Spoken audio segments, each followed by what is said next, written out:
Hello दोस्तों, आज की वीडियो में आईडीएफसी फर्स्ट बैंक के शेयर को एनालाइज करेंगे जो एक प्राइवेट सेक्टर बैंक है। आईडीएफसी फर्स्ट बैंक फॉर्म हुआ था आईडीएफसी बैंक और कैपिटल फर्स्ट के मर्जर के बाद, जिसका क्रेडिट जाता है मिस्टर वी वैद्यनाथन जी को। मिस्टर वी वैद्यनाथन जी पहले सिटी बैंक के बिजनेस हेड थे, फिर आईसीआईसीआई फाइनेंशियल सर्विस के मैनेजिंग डायरेक्टर, आईसीआईसीआई बैंक और ICICI prudential life insurance company के मैनेजिंग डायरेक्टर और सीईओ बने। लेकिन हैदराबाद की एक फ्लाइट से उनकी लाइफ की एक न्यू जर्नी की स्टार्ट हुई। बात 2010 की है, जब मिस्टर वी वैद्यनाथन जी की मुलाकात हैदराबाद की एक फ्लाइट में मिस्टर किशोर बियानी से हुई, जो फ्यूचर ग्रुप के फाउंडर और रिटेल किंग थे। मिस्टर बियानी ने अपने फ्यूचर कैपिटल होल्डिंग बिजनेस से एग्जिट लेने की डिजायर एक्सप्रेस की और मिस्टर वी वैद्यनाथन जी को फ्यूचर कैपिटल होल्डिंग में 10% इक्विटी शेयर ऑफर किया गया। फ्यूचर कैपिटल होल्डिंग का प्राइमरी बिजनेस था रियल एस्टेट और होलसेल बिजनेस का। इसके अलावा उसकी सर्विसेज थी फॉरेक्स, ब्रोकरेज और वेल्थ मैनेजमेंट। उस टाइम फ्यूचर कैपिटल होल्डिंग की लोन बुक थी 935 करोड़ रुपए, जिसका ग्रोस एनपीए था 5.28% और नेट एनपीए था 3.78%।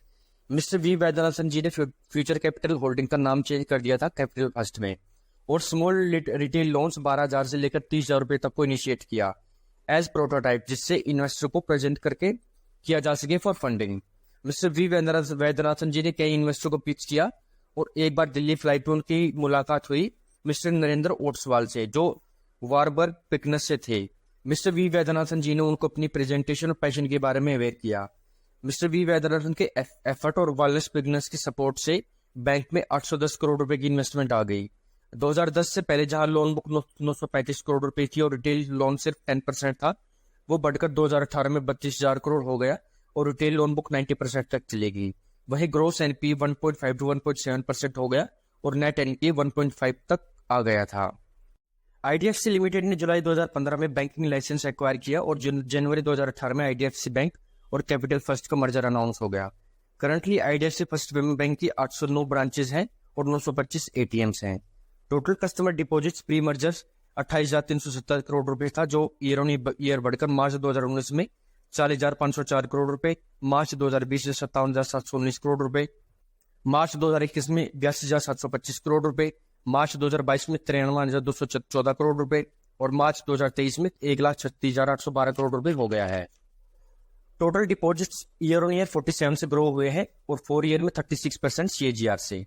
बैंक का रिटेल डिपॉजिट्स मार्च 2018 में 27% था और होलसेल डिपॉजिट्स 73%, जो मार्च 2023 में रिटेल डिपॉजिट्स हो गए 76% और होलसेल डिपॉजिट्स हो गए 24%।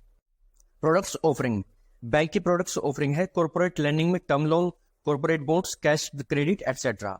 रिटेल लैंडिंग सॉल्यूशन में home loan, vehicle loan, education loan, gold loan etcetera. SME lending solution में loan against property, business banking, commercial vehicle loan etcetera. CASA and fixed deposits, NRA banking, wealth management and distribution, credit cards, FASTag, travel finance, transaction banking, treasury and forex solution और supply chain financing. Segment breakup जो है, retail banking 57.2%, treasury 28.2%, wholesale banking 13.2% और others 1.4%। Priority sector wise location breakup है, agriculture and allied activities 39.6%, personal loan and housing 10.3%, advances to industrial sector as priority lending 20.8% और services 29.2%। Non priority sector loan breakup है, housing 15.3%, vehicle loans 13.9%, infrastructure transport 22.9%, services 13.6% और others 53.9%।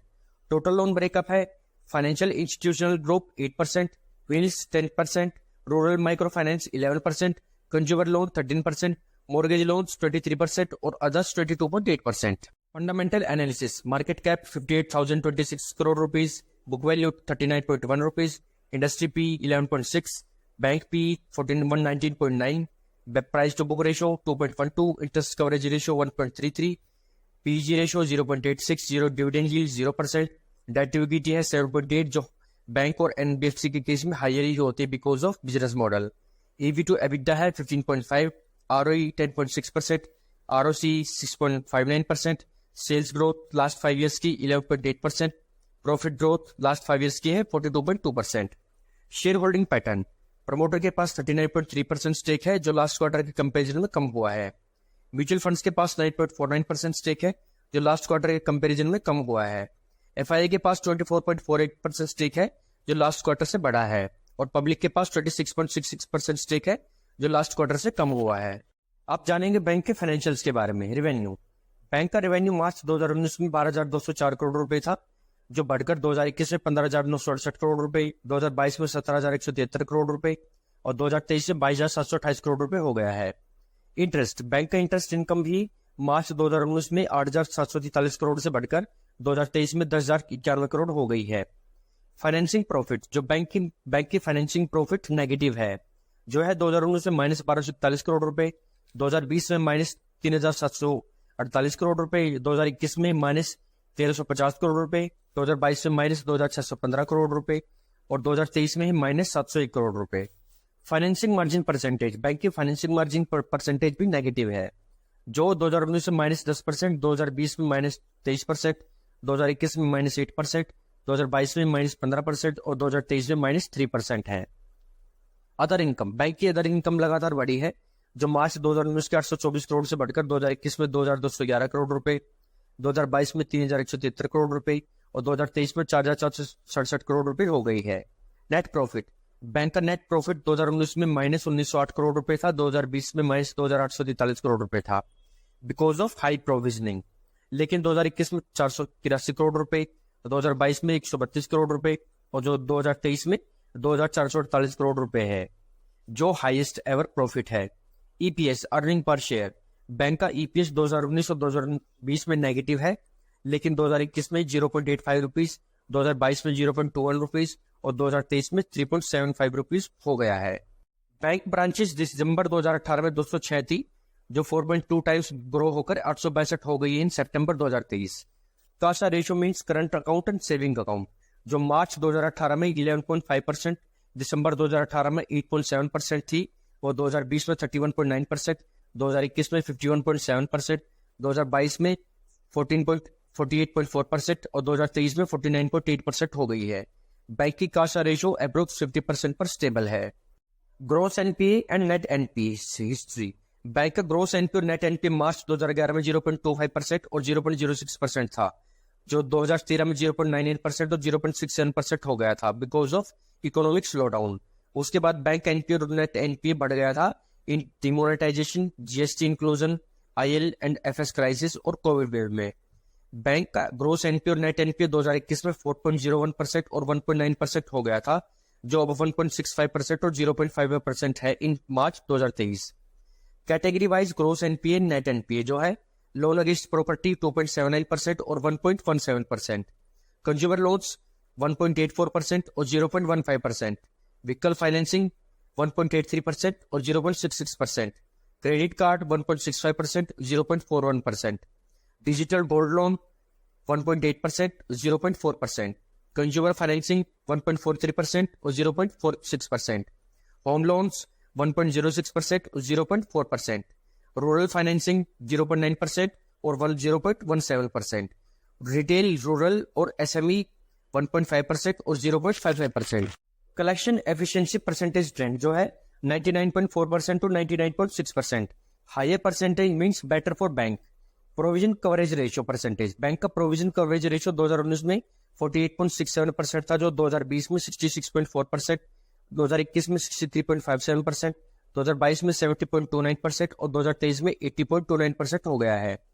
Cost to income ratio percentage, bank का Q2 FY19 में 95.1% थी, जो H2 FY19 में 85.2%, FY20 में 76.9%, FY21 में 78.8%, FY22 में 77.8% और FY23 में 72.5% और H1 FY24 में 72.3% हो गया है। रिस्क मैनेजमेंट इन होलसेल बैंकिंग, बैंक ने नॉन इंफ्रा कॉर्पोरेट बुक मार्च 2019 के 29% से कम करके 16% कर ली है। इसके अलावा बैंक ने इंफ्रास्ट्रक्चर फाइनेंसिंग पोर्टफोलियो बुक भी 19% से कम करके 3% कर ली है। इसके अलावा बैंक ने टॉप 20 सिंगल बोरोवर का एक्सपोजर कम करके 16% से 7% कर लिया है। फर्दर बैंक ने टॉप 5 इंडस्ट्रीज का एक्सपोजर 41% से कम करके 22% कर लिया है।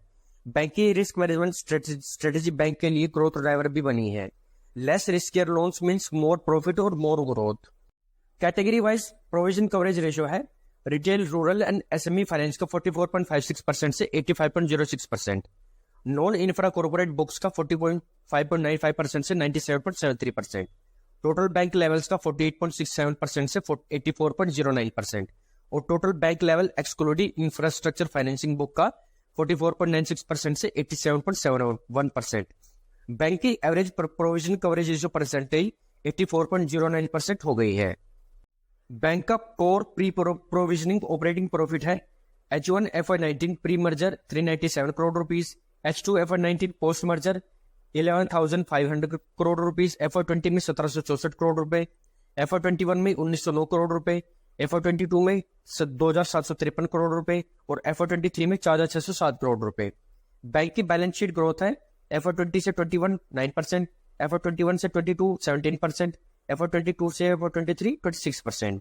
बैंक का कोर ऑपरेटिंग प्रॉफिट ग्रोथ है H2 FY19 से FY20 60%, FY20 से 21 8%, FY21 से 22 44% और FY22 से FY23 67%। बैंक के core operating profit 4 year CAGR growth है 43%।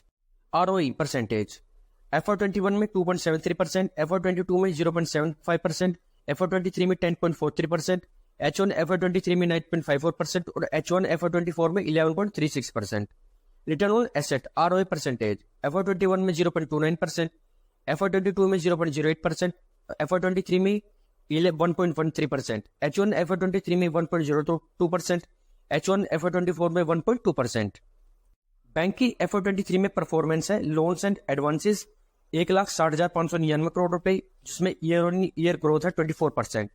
कंज्यूमर डिपॉजिट्स है 1,37,812 करोड़ रुपए, जिसकी ईयर ऑन ईयर ग्रोथ है 47%। CASA ratio 49.8%, gross NPA 2.51%, net NPA 0.86%, provision coverage ratio 80.29% और कैपिटल एडिक्वेसी रेशो है 16.82%। Board of directors mister Sanjeev Chaudhary, chairman independent, इनको 4 decades का global bank का वर्क एक्सपीरियंस है। Mister Pravir Vohra, independent director, इनको 23 ईयर्स का state bank of India का work experience है। इसके अलावा ICICI बैंक और BSC का भी वर्क एक्सपीरियंस है। मिस्टर आशीष कामार, इंडिपेंडेंट डायरेक्टर, इनको 32 ईयर्स का कॉर्पोरेट वर्ल्ड का और 24 ईयर्स का बैंकिंग एंड फाइनेंशियल सर्विसेज का वर्क एक्सपीरियंस है। Mister S Ganesh Kumar, independent director है, ये एक्स एग्जीक्यूटिव डायरेक्टर है RBI के, इनको 3 डिकेड्स का बैंकिंग एक्सपीरियंस है। Mister Hemant Raja, independent director, इनको 37 ईयर्स का फाइनेंसिंग सर्विसेज इंडस्ट्री का वर्क एक्सपीरियंस है। Mister Ajay Sondhi, non executive non independent director. Mister Vishal Mahadevia, non executive non independent director, ये वारबर पिग्नस के MD और इंडिया हेड है। इसके अलावा इनको अपोलो टायर्स और micro life sciences private limited का भी एक्सपीरियंस है। और mister V Vaidyanathan, managing director and chief executive officer है बैंक के। Recent development and outlook, loan books and deposits, bank की लोन बुक्स और डिपॉजिट स्टेडीली ग्रो कर रहे हैं with diversification across business line. Asset quality, bank की collection efficiency 99.5% है because of low special mention account and improved asset quality. Profit and growth, bank की profit और income source बढ़ी है with cash management, loan origination fee, FASTag, wealth management और trade receivable and other growth.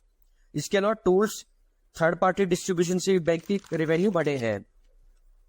Branches, bank का plan है around 150 branches open करने का per year.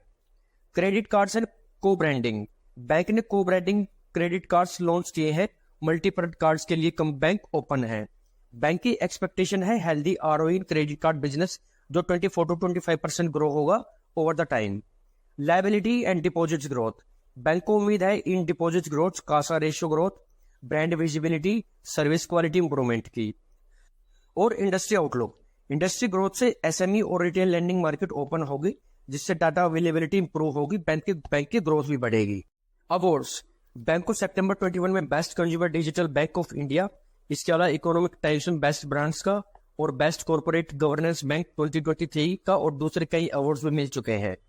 Bank का गोल है highest level of corporate governance, stable balance sheet growth of 20 to 25%, gross NPA less than 2%, net NPA less than 1%, high teen return on equity और contemporary technology और high level of consumer centring. IDFC first bank ने last 1 year में शानदार return दिया है। Bank का credit card business FY25 में break even होगा और FY26 से प्रॉफिट शो करेगा। बैंक की management no doubt well capable है बैंक को प्रॉफिटेबल बनाने में और बैंक को ग्रो करने में। लास्ट ईयर के रिटर्न के चलते बैंक की ग्रोथ थोड़ी स्टेडी लग रही है। With limited upside potential in stock price. लेकिन फिर भी आप अपना डिसीजन सोच समझ कर लें। मैंने Ujjivan bank, IDFC bank, AU small finance bank और इक्विटास बैंक का कंपेरेटिव एनालिसिस करके वीडियो बनाई गई है, आप उस वीडियो को भी चेकआउट कर सकते हैं।